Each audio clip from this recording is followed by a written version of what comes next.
welcome along. I start the show every time because we say something right before we start and it makes me laugh. Welcome along, you are with Media Matters. And this is good because we need to laugh every week. You are with Media Matters, as we do every week with Marty Gibson. I'm Marie Buskey, and we've just been discussing about what we're going to discuss. It's our usual fly by the seat of our pants by what we've seen in media, what we've not seen in media, what media we think should be talking about, and we fill the gaps. Hey, Marty, how you doing? I'm good, thanks, Marie. Yeah, no, there's that danger where you sort of start having a chat. It's like, whoa, Busky, press record. We're going to think they've talked about this. I know, and we've done that to ourselves before. So, yes, that's what what we are inclined to. Now, it's been sort of a big week. So the Royal Commission inquiry, everyone's had a week to settle with it. But there's actually been some really nice little wins this week. And one of those wins has been Winston announced as we go to year now, 48 hours ago, the WHO IHR regulations, which have been in discussion now for a couple of years, which essentially is giving the World Health Organization in a pandemic or an emergency sovereignty to literally boss countries around. And Winston has got it across the line with the coalition partners, which is no small thing, and said, no, New Zealand is not going to do this. We're going to keep our ability to make up our own decisions and sovereignties. Thank you very much. Do you think that, I mean, we know that Winston has been sympathetic to things in regards to opposition to the COVID response, but do you actually think that the Royal Commission of Inquiry report has actually, some of the unsaid things have actually helped get this across the line with ACT and National, Marty? It certainly has broadened Overton's window. And, Winston, I do think he is patriotic. I do think he has got a sense of decency. I do think he follows Mike Moore's advice for successful politics, which is find an angry crowd and agree with them. And I think he's very, very good at smelling what's in the wind, isn't he? And he can see it's coming back. My concern with that perception that Overton's window is opening is it only needs to open so much. It's not indicative of a renewed commitment to telling the truth and getting to the bottom of things. It's more a case of how much do we need to act like we're doing something so the people who maybe are waking up go back to sleep. And once they're back to sleep, and I mean, we're seeing things that are mind-bending in their scale throughout the world, and they require an interruption of our framework of reality to be integrated into most people's ideas about the world. That's stressful. I mean, I went through that when I was about 25, and I spent a couple of months in Arizona and Mexico hanging out with Vietnam vets, being given a lot of books to read, being told, and just like, oh my gosh, I went from being a young corporate go-getter to, really having to confront things that I'd never thought about. And it was stressful. It really took me a long time to recover from that. I mean, do you also think, because I mean, when you and I reconnected after many, many years, you were, still going through that phase and looking at a great many different things. Did you find having the kids too was another one of those levelers as well in terms of how you viewed the world? It's Parenthood? It certainly gives, if you're doing it properly and you're a normal person, or you're a healthy person spiritually, I guess, it does. It doesn't do it to everyone. And it's traumatic for kids to have parents like that. But no, for sure, it ups the stakes and it makes me realize how important it is. And we're also coming into our power band as our generation, Generation X, it's throwing a few leaders, but really I think we're a lot of us at the point now going, okay, well, the baby boomers had that that fixation on youth, and it should have come as no surprise that they're terrified of death and have sort of taken a when you prize it from my cold dead hands kind of approach sometimes. Not Mm, all, not all. I know a lot of our listeners are baby mm. boomers, and I go to potluck dinners which are predominantly baby boomers, and I'd say hello to some people, Mm. and they're wonderful. So I'm not, I'm talking about a preponderance rather than all. Um, but yeah, it's we're But also inheriting too, when you a look, mess. yeah, we are inheriting a mess, and you're right. In terms of that group, we find that if you go to a VFF meeting or RCR meetups, or there is an age band which is older than us. It's that next group along, that baby boomer group along, which is great because they're seeing what's going on, and but there's still the problem is, as you said, the power band. A lot of those that are in power that have come through from the late 60s with that very deliberate Fabian-esque march through the institutions. And, this has been something that has taken decades to ramp and wind up. It's going to take time I'll tell you to where the generation unravel gap it. is, that I've spoken about before, is that they went through that stage where they saw Christianity as quaint and almost embarrassing. Like it wasn't a serious Mhm, discussion to have, and that's where I criticize some of the thinkers who I find really compelling in what they write. It's the missing bit in it. Richard Preble, Don mm, Brash. Um, they just cannot confront evil as a pure force at play in the world, and the Christian view is it rules the world. Um, mm, and I've found it makes a lot more sense if you reintroduce it and understand that the people that we're sort of you can read about if you want to, but never appear in the papers talking about. It turns out that they do worship Moloch, a lot of them, or Baal. mhm, They were names of some of mm, Jeffrey Epstein's files, and with that comes child sacrifice, all this horrible stuff that, again, it's too tough for people to get their heads around. And for the mm, majority of people, all you need to do to throw them off the scent is to imply that people who examine this kind of thing, yeah, they're insane. That's enough. Oh, well, I'm not mm, that person. And so that's the yeah. challenge that we've got. It's not the lack of information. The information is right there. It's just Mm, that the elites have bet that most people wouldn't be able to comprehend it, let alone take action against it. And so far, that bet, I mean, people are waking up, but it's still not mm, enough to make them really confront our leaders are puppets, and someone else mm. is giving them their marching orders, and it's not the best interests of New Zealand. And also too, and this is what I love about this decision with Peters, is throwing off the shackles of consensus.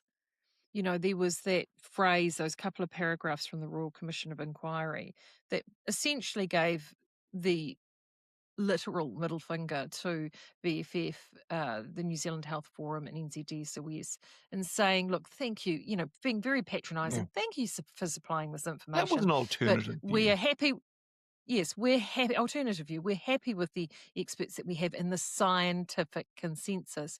And you need to look at things from a global political point of view. There's lots of political consensus. I mean, the EU is the absolute example of political consensus, and this sort of sameness which you're trying to apply to everybody, which a euphemism for communism, anybody. uh, Equity. So the fact that New Zealand has had the chutzpah, what Peters has been able to get his coalition partners to get this across the line, I think is a huge win. I think it's a win too for the pressure that has been applied by the notices in your village analogy, because the notices have actually said, hey, this is of concern. And someone like Winston Peters, who has been talking about the value and independence of national sovereignty his entire career, he's never wavered from this. Yep. I mean, he was ridiculed about his $1 billion up to the Pacific to actually aid our Pacific neighbors to try and prevent what he could see as the red swarm coming across the Pacific from China. I mean, how many years ago was that? 2 decades ago? Almost, it would be actually. Now, to get this across the line, I think is really huge. And I think everyone out there that put in a submission, all the pressure that's been applied, I think is good because that has said that our New Zealand voices have been heard. Not everyone is happy. Mark Dolder from Newsroom, bless his little red heart. Oh, He get ready. says New Zealand rejects. Yes, New Zealand rejects WHO pandemic rule changes, aligning with fringe RFK Yeah, Jr. those people, No, they're I, crazy. You don't want I, to be crazy. You'll get kicked out of the village if you're crazy. That's what he's doing. yeah, It's just such a lazy way of herding stock. yeah, Um, yeah, it is. I mean, the evidence is all there. The media conspired with the government, with corrupted scientists, big pharma to impose an agenda on humanity that's best described as satanic. I don't know if you want to, if you had anything else to say, but I did have a good long listen to this independent journalist called Fiona Rose Diamond, who's been covering evidence from a hearing that took place last week in Holland, which was a procedural appeal that asked the High Court to overturn a lower court decision to refuse evidence being heard in open court on a civil case that's been filed against Bill Gates and Howard Mueller, head of Pfizer. The main lawsuit was filed in 2023. Claimants accuse Bill Gates, Albert Bourla, Dutch media and government of unlawfully misleading the public through propaganda, fabricating a fake narrative of lying about the safety of the COVID jabs, leading to serious physical and psychological harm. They asked the courts to formally declare that unlawful wrongdoing occurred and seek to make the defendants, absent but represented by 9 lawyers, accountable for consequences. So, yeah, the lawyer Peter Stussen attacked the whole COVID narrative and the testing as fake and said it was pre-planned and a part of a wider project called the Great Reset. He called the COVID jab a bioweapon and a crime against humanity, and called the global elites behind it satanic. He named the Epstein files and outlined Epstein's role. And this is what he said. It's worth reading, because this is what it would have been good to have as a part of the COVID inquiry. As I said this last week, they've got to go right at there and okay, there are people alleging this. Is there any substance to these claims? There is a globally organized malicious elite. At the top of this elite are at least some of the families who own the central banks worldwide. So we're really getting down to where everything flows from now. On Epstein, he said he claimed to be the banker's agent and is shaping a transhuman agenda largely shaped by a desire to eradicate much of the world's human population. On the satanic system, he said bankers, secret services, media, Hollywood figures, government officials, universities, and many scientists are corruptly connected to this network and serve this transhuman, let's just say, satanic mind-bending system. So that is too much for most people to take on. If they're given the choice between, hey, have a look at this and see whether it has substance, or condemn it as being crazy, they're going to take the crazy option every time. And that's what they do. But that's not what we do. Do you know how often art imitates life, right? Yes, well, does it imitate it or does it pre-program it? Well, so I when I do sort of some television watching, often I will go back and watch shows that are pre-2015. Yeah, I right. find 2015 was anything before 2015, you could actually watch something, whether it be sort of mindless procedural trash through to anything a little bit more serious, but you're not going to be swamped with too many culture war sort of type messaging, in there. So the quality tends to be better. And if you go back pre-2010s, it's even better again. Then you have from 2015 through to 2023, anything in that period, it's very, very difficult to find something, a show, especially if it's American, but even the British, a lot of British shows, that isn't moralizing, that there Really. isn't, an overabundance of characters that just simply don't fit, that, they are forcefully trying to put square pegs into round The holes black and female telling you how computer to think. hacker is ubiquitous. Yeah, well, the other one Brilliant. is Bridgerton would be a great example where you have all of these characters that would not have existed in Georgian England at that time, and etc. Now, from 23 onwards, so 24, 25, these last two current seasons, there has definitely been a switch. Now, part of that is due to economics, because a lot of people are just checking out of their shows. The ratings are plummeting. They're not, they don't like being moralized to. So these networks had realized that. So they're starting to actually to move these shows. Now, there's a show that we're watching, Phil and I are watching at the moment, which is called Paradise, and it is on Disney Plus, I think. I think it's a part of the Hulu stable, which they have. And the premise of the show is this, without giving too much away. It's, season 2 is currently running at the moment. The premise of the show is this: there is a catastrophic natural disaster that was predicted. The person, a billionaire, tech billionaire, identifies with a scientist this catastrophic disaster. Everyone had written the guy off as a kook. She had the ear of what was then a senior political figure who then became president of the United States, and they built themselves a bunker in a mountain in Colorado. I mean, we know that there are already bunkers in Colorado, but they built themselves, and they literally built themselves a city inside a mountain in Colorado to house 25,000 people. Disaster happens. A large part of the world is wiped out by said disaster. And these 25,000 people are scooped up and popped into this mountain to live literally a Truman Show / Stepford Wives type existence in this perfect paradise.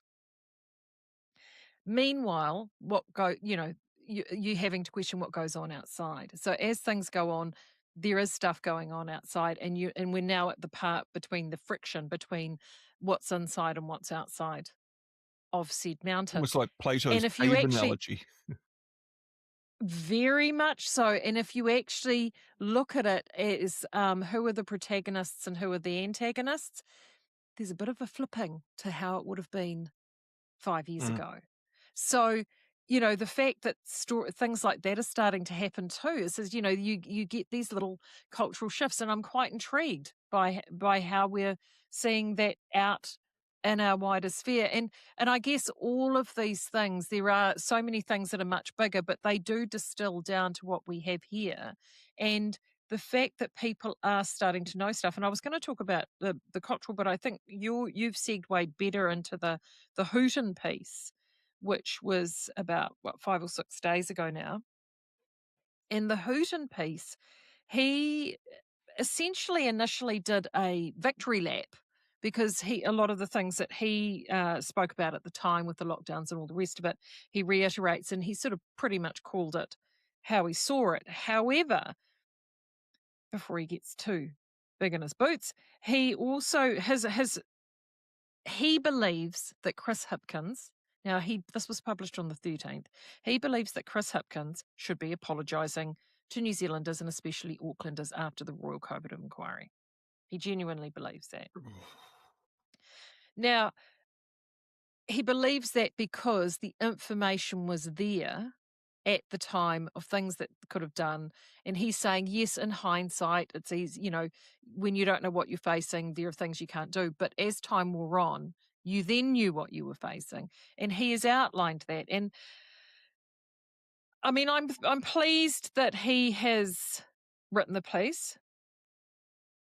And it's interesting that he's written this piece now. And the thing that I find frustrating, and I found it frustrating, there are so many, it's good that there are so many organizations and commentators who now feel they can safely talk about the stuff that now that there's criticism out with the Royal Commission of Inquiry. But part of me still finds it incredibly frustrating that if those voices had not been heard then, could we have been looking down the barrel of a different outcome? Yeah, and who's allowing them to? I mean, somehow allegations that Hipkins was a prick to his own children have obscured news that he and the other Marxist student politicians uh, ignored medical advice that the risk of myocarditis to young people far outweighed the benefits of this experimental mRNA therapy.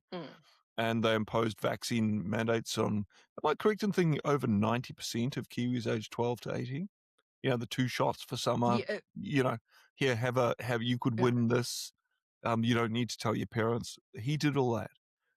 And some of those kids died as a result. So, anytime the sheep on both sides are busily bleating 4 legs good, 2 legs bad, or whatever, rather than taking the time to think about the evil we're confronting here, they're like jazz musicians. They improvise, they see which way the wind's blowing, they'll let things run a little bit. And as I said, you only need to sort of have that sort of accountability played out in public for so long.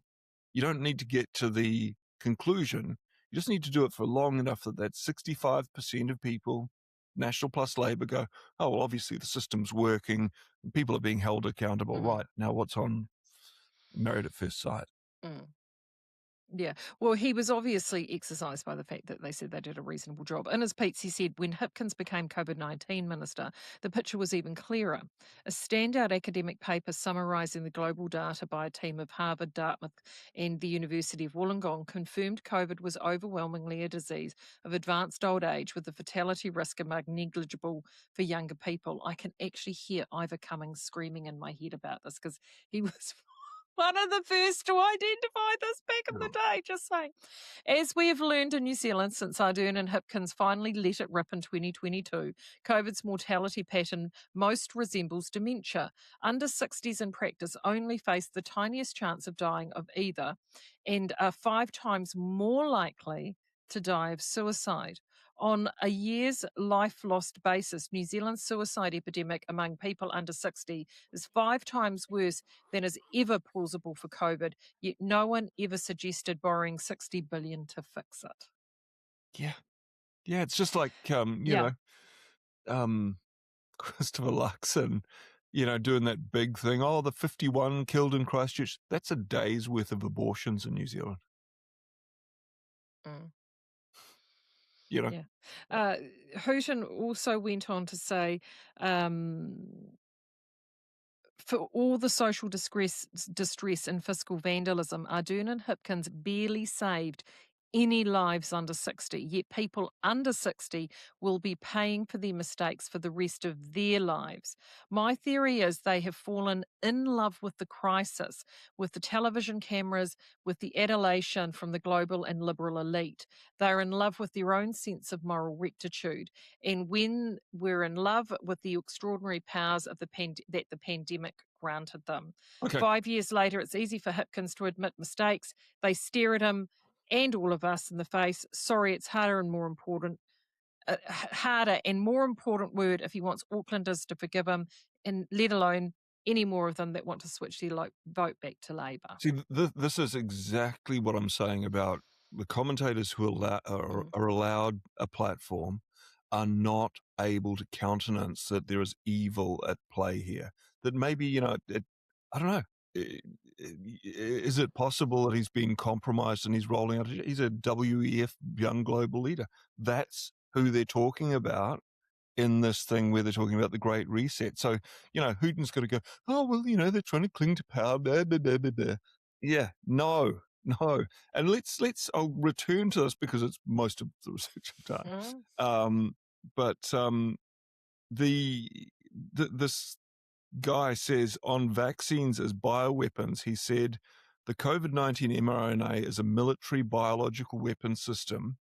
COVID-19 was not a public health incident, but a covert global military operation. So he's saying this goes back to who he's pointing his finger at, and this is where these guys can't talk about it. So he's saying the Epstein files prove that the democratic rule of law is being undermined by a malicious elite targeting the population, and he specifically outlined the prevalence of banking families to this agenda, which have hijacked the ability to create money out of thin air. They are the ones who lend this money to governments at interest and enrich themselves at the expense of the taxpayer. So, you can say, oh, Chris Hipkins borrowed $60 billion or $120 billion, most of which got just pissed up against the wall because he's stupid. That's one way. He's dumb. They've got no real world experience. Or it's being driven by the banking families who have managed to put that noose around the taxpayer's neck. And again, this is outside the Overton window. People like, oh, I can't countenance that. As Bob Moran said, the idea that those in charge mean us harm is just too much for most people to handle. We're at a juncture of history where the scales should be falling off your eyes now. I remember saying on the show a few years ago that Ardern, Hipkins, Robinson were those little kids, where the big kids were making the decision, the cool kids, the ones that they really wanted to be part of, these people that you were talking about there. And they're here in New Zealand going, pick us, hello, we're down here. So a lot of what they're doing, I think, is for that adulation. They're wanting to try and pester their way into a seat around the table. Yeah, I mean, that's the misapprehension of most history, that revolutions come from the proletariat. They don't. They come because there are too many people who want to be elites and not enough spots. So, as I said, the main effort that goes into just most people who don't see themselves that way is just getting them to be complacent in your agenda. It's not about for the people. It's about people who are just hungering for power and control.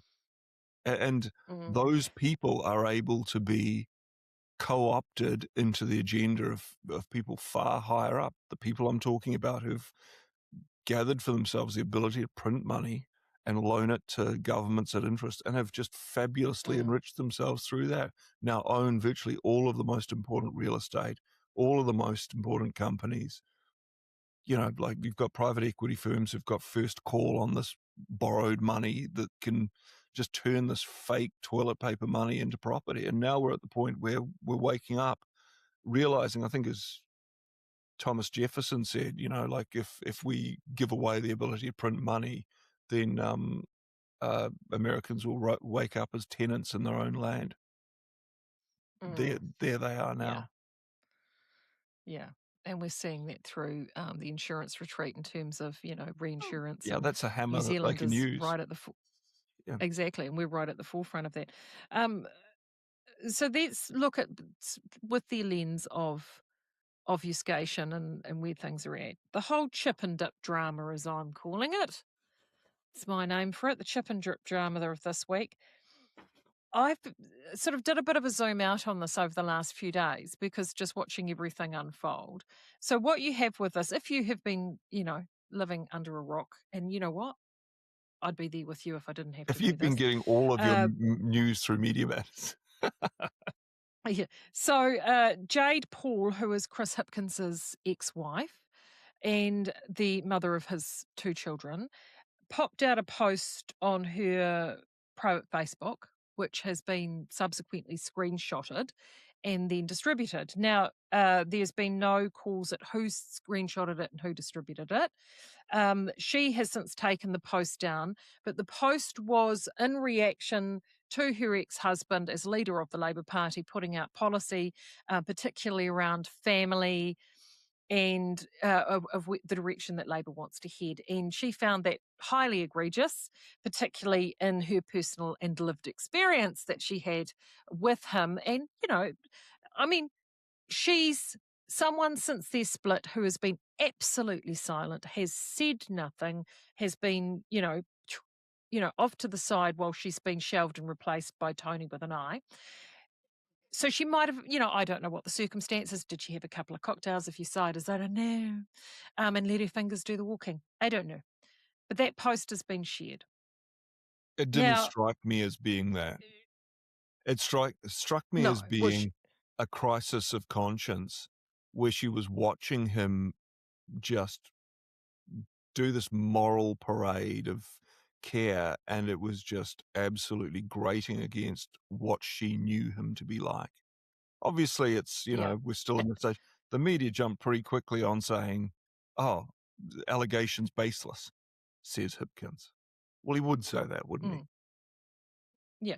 Whereas now, Jade, if you're listening, how you handled it in the sense was I stand by the allegations, and then that was it. Perfect, my darling. Absolutely perfect. Because number one rule in all of this is do not apologize. And you have not apologized, because that's what they were hounding you for. And you didn't do it. So good on you, my friend, Yeah, for not all of doing that. I those think that is. believe all women ladies really, had to tie Yeah, where themselves in are knots. they, Marty? Yeah, there's no Where feminists are in a they? house fire, So Marie. that's where they're Everyone's at. No, no. So anyway, so Hipkins got back from Australia or wherever he was, and did a bit of a stand up in front of the media, and it all got very boohoo and very teary. And pretty much the whole guts of it was he decided to take classic victimhood status. So I'm the victim in this. I'm taking the victimhood status, and he, my my kids, I've been so careful not to bring my family or my children into this. He says. well, Well, that's what we were Two talking about magazine. before the show started, and this is Mm, ordinarily I would have forgotten this, but I'm going to go back to it. There's a difference between men and women, which is a study that emerged recently, whereas men have sympathy with people if they're innocent, but far less sympathy for them if they're guilty. Whereas women, that thing doesn't apply so much. So they have, that hence the number of mass murderers who are getting love letters in jail. Hence the disaster that our legal systems become with a preponderance of female judges, some argue. But yeah, that's what he's going for. He's going for the twisting his hair in pigtails. I've done my best. We saved 20,000 lives. And the comments on social media, you just think, oh, we're not getting out of this. These people are really committed to riding it all the way down in the face of all evidence. They will, it's like when the sheep say, two legs good, four legs good, two legs better. They sort of just find a new chant, and that's what they want. There's an interesting thing. Did you want to say anything else about that? I mean, I have actually got something that can I just finish my train of thought where I'm at with this? Because he says that, right? He's thrown the kids out there. He's put on the waterworks. He's gone and triggered that sympathetic, the Me Too ladies that should be there behind his ex-wife. He's gone and triggered them saying, get behind me because of my babies, my children. And yet this is a man that is as recently as January of this year was on the front cover of Women's Day with Tony with an I, with the headline saying, our children are planning our wedding. I call bullshit, Christopher Hipkins. I really do. So you were going to say you had a segue that you were going to go to. Well, Penny Marie posted in it. She found an interesting article on sustainable development and who should pop up. Talking about the growing use of sustainability, climate change, anyone, but Tony Grace. Chris Hipkins' new wife or new fiance. She is studying the 17 strategic sustainable development goals that were agreed by the United Nations. And Grace is undertaking research on the strategic development goals and working with the CEDA team to better understand and support local sustainable business transitions. So she's pushing along the UN Sustainable Development Goals. Interesting that one of Chris Hipkins' ex-wife's complaints was she had to leave 3 jobs that she really enjoyed because he said, "Oh no, that's there's a conflict of interest there." He was Conflict of very, very interest. keen on that. And Mm. the I listened to Leighton Smith's latest podcast, which was an interview with Rob McCulloch. Again, his excoriation of New Zealand's chumocracy is, we should rally behind that. I've said on social media a few times, you could build a political movement out of Rob McCulloch's economics in the same way as John Britton built a motorbike by strapping the bits to the engine. It's Mm. I think he's really onto something. His comment was on the lack of meritocracy. It's probably got worse. I don't regard New Zealand as a meritocracy, and it's not my own view because I meet a lot of children who are applying for awards and scholarships, and the overwhelming view of them is that they can't see a future career in this country. And the impression I get is a lot of it is related to meritocracy. There is a stale inside group, very inbred group in Wellington, but also in corporate New Zealand that has stolen future careers away from most of young New Zealand. Mm-hmm. So, again, you see these people, being put into these roles to, young women often to echo what those elite satanic pedophiles want. And if you criticize them, Mm. it's like, oh, you're picking on her. She's just trying to save the earth. Yeah. It's a technique. The other thing, yeah, it is a technique. And the other thing is that with this chip and dip drama, and this is part of this chimocracy, right? Because the media, particularly those based in Wellington, have their noses so far up the rear ends of those on a certain side of politics that The certain I think side that part of likes the to give millions to the media. that could be the same side, yes. Could be the same side.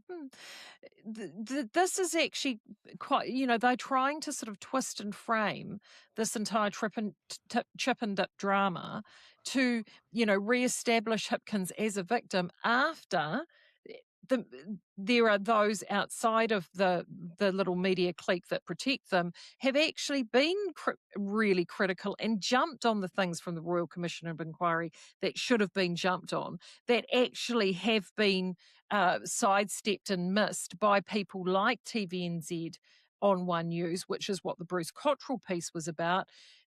This sort of bias and protection where you've got ones like Mikey Sherman, who absolutely foams over Christopher Luxon over a single poll that isn't looking particularly great for him. Meanwhile, is she running around after Chris Hipkins, foaming after him? Is he going to give up the leadership after this sort of scandal? Of course she's not.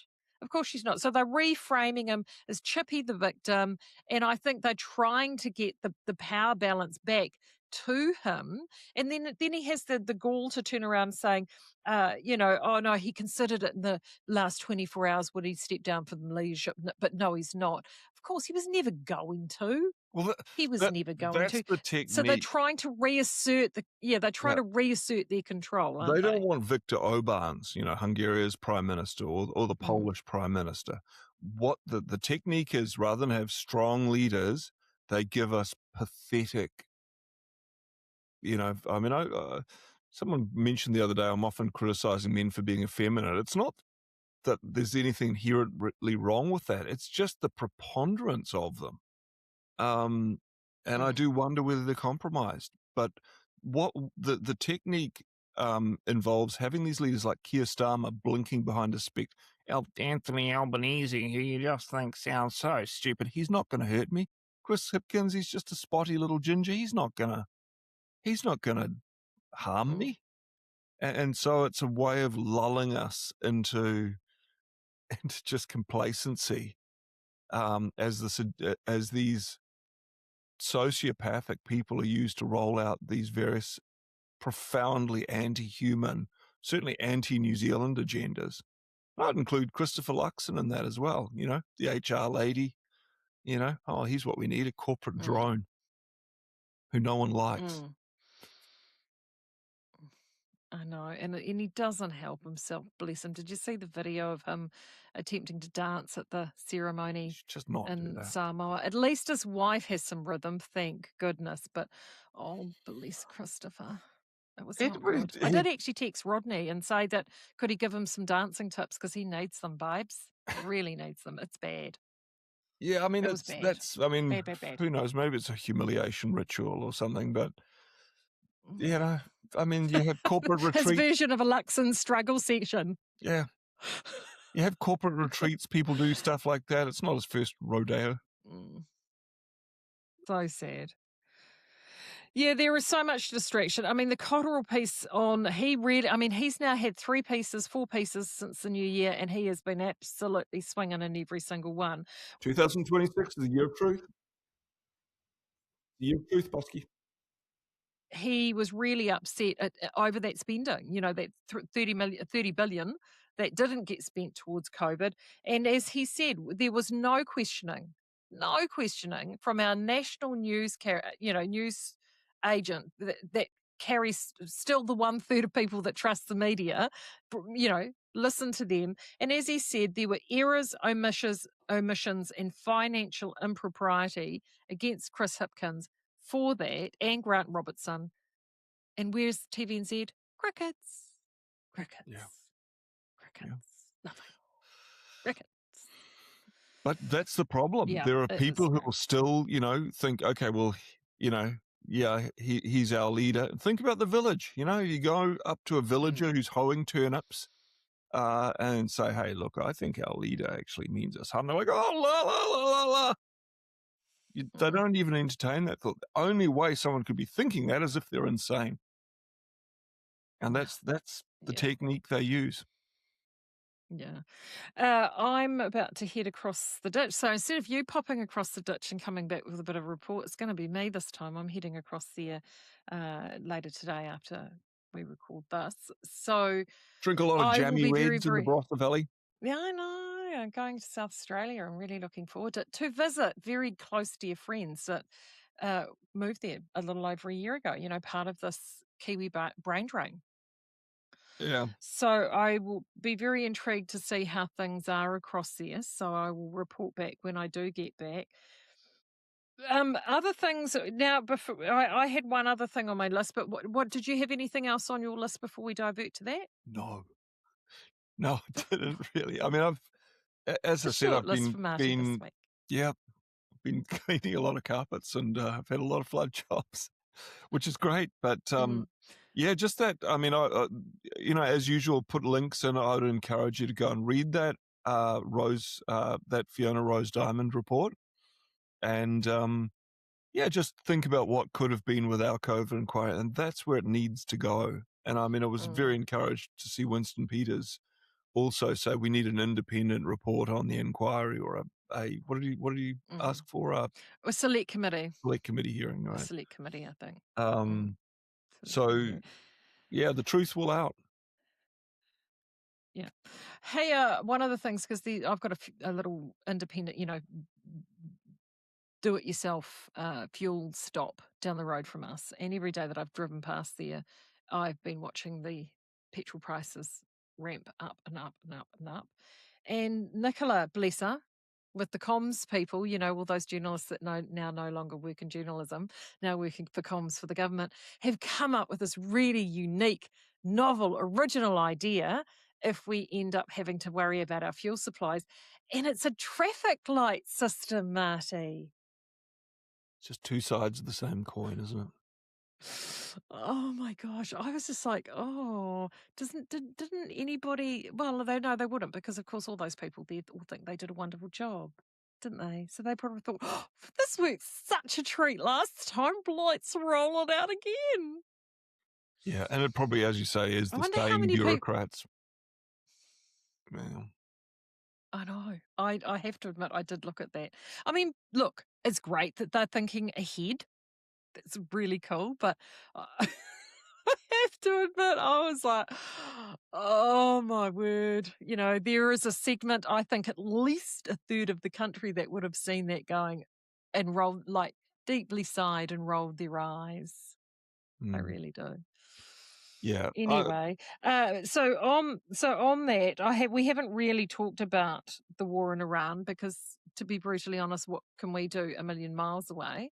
Because we just can't do anything, can we? We just have to sit there and hold on to, mm, hold on as much as we can, because ultimately it's going to, what will happen across the that will happen. The one thing that I did find interesting overnight, and again, it's going to be 24 hours old by the time this gets uploaded. Joe Kent is I've talked about him with Trevor Loudon before. He's a congressman who's now been brought into the administration. I think he's an ex-Navy SEAL or Ranger. He's special forces, ex-special forces guy. He's a real proper military get shit done kind of dude. yeah. You know, the sort of thing that they write those novels about. He's one of those guys, a real proper action man. He knows stuff. Now he's just resigned. And I have to admit, for me, that was a bit of a red flag. He resigned. And part of the reason he resigned is he feels that Trump has gotten in too deep, that he's had the wool pulled over his eyes, or at least his ear bent by the Israeli allies. And he is essentially saying this is potentially Donald Trump's Tony Blair weapons of mass destruction moment. What do you think about that, Matty? It's just like that Brewer Rabbit story about the tar baby, just, do you want to punch the tar baby?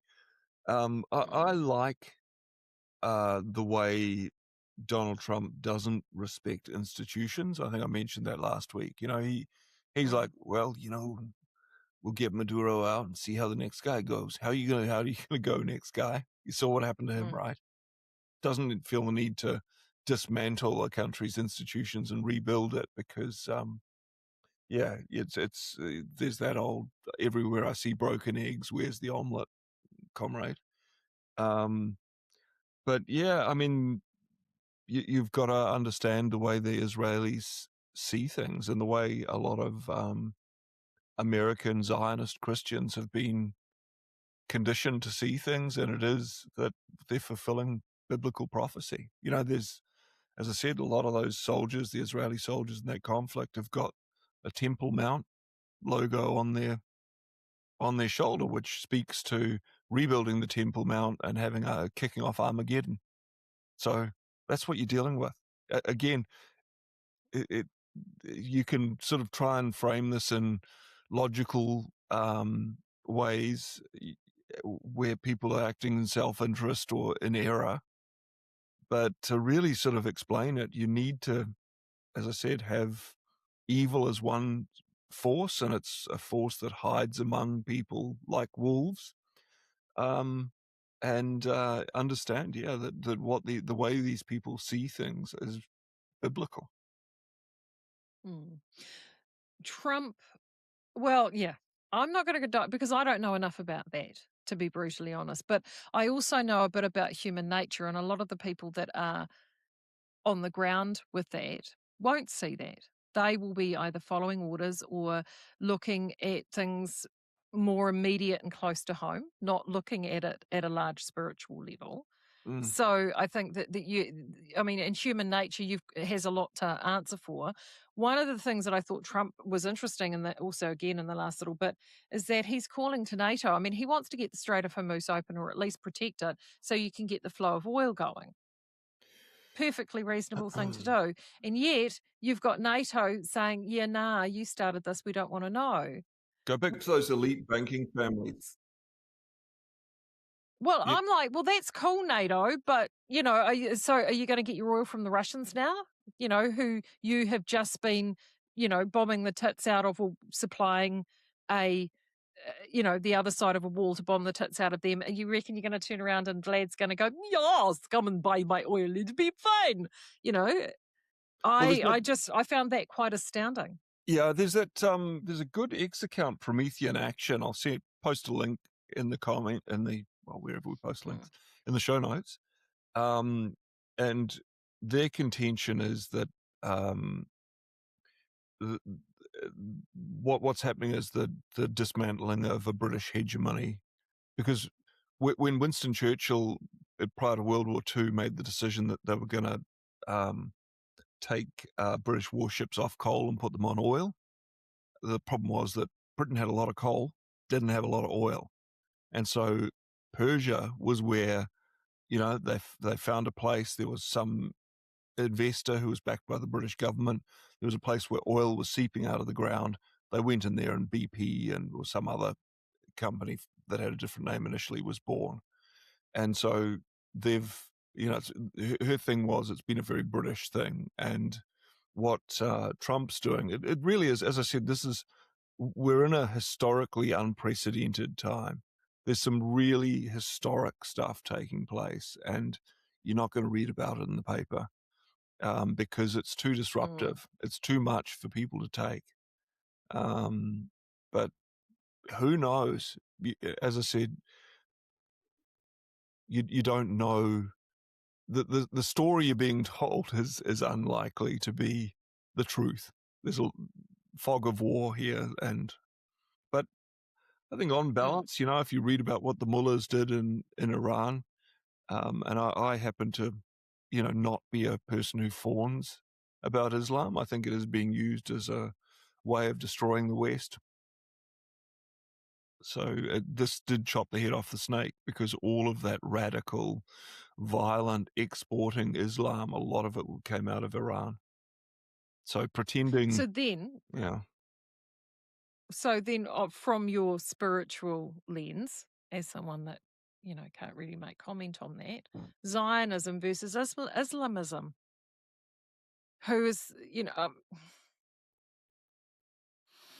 yeah. Is a personal look at me, You just Marty, or am I opening Pandora's box? Should I put the lid it's back on that Pandora's box. box? It is the tar baby. I'm just sort of, do you want to punch the tar baby?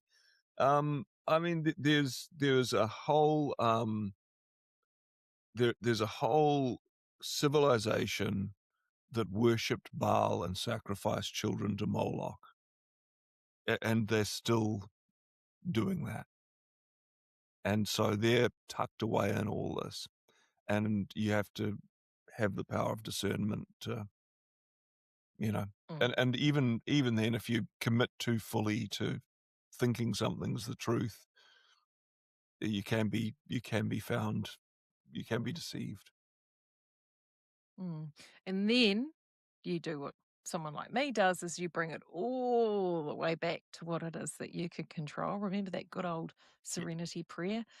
You bring it all the way back to that. And then actually you look at the people that are in your life, in your immediate circle, those that you love, and you work to preserve that, isn't it? Yeah. And actually develop those relationships and in-person contact. Because to be brutally honest, I think uh, a number of us are going to probably feel, particularly after the Royal Commission report, a little bit drained, a little bit with everything. And the whole fair porn thing that the media, our friends in the media, they're ramping up over sort of in terms of crisis. And we know that they're going to try and make the government look as bad as they possibly can with all of this.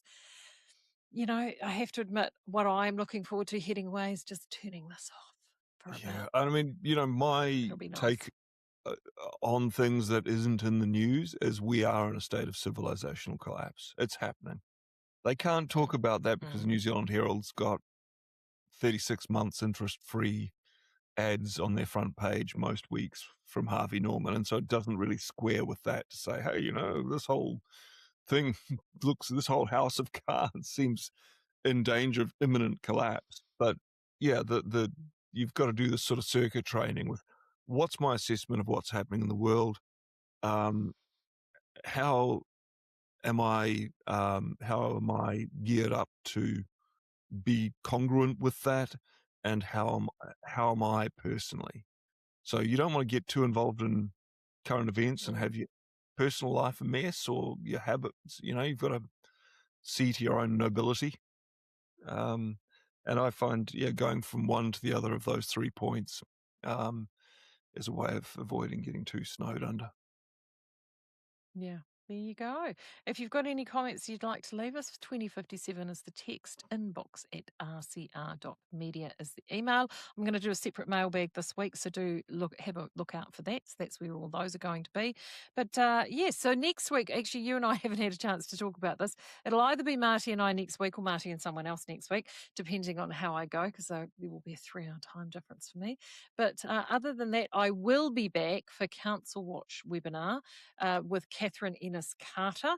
Her and I will be talking about annual plans, what they are, why they are important, why it's important to find out what's in them, how you can comment on them, and actually where councils hide information in plain sight. So that's going to be a really good webinar. If you haven't done your homework yet, which is finding out whether or not your council's annual plan will be open for public consultation and what that deadline is, just phone your local council. That's all I did. It took 5 minutes. Ask them those simple questions and then drop us a text at 2057 or inbox at rcr.media and let us know.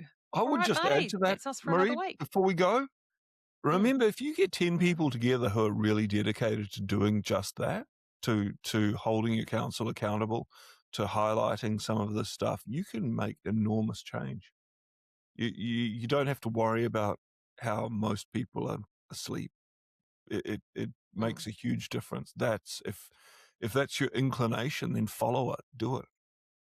It makes a big difference. Absolutely. Mm. Absolutely. Well, on that note, yes, making a difference. That's what we're here. We will talk to you again really soon here with RCR. Thanks for joining us today. Thank you, Marie. Keep up the great work. Have a great week, everyone.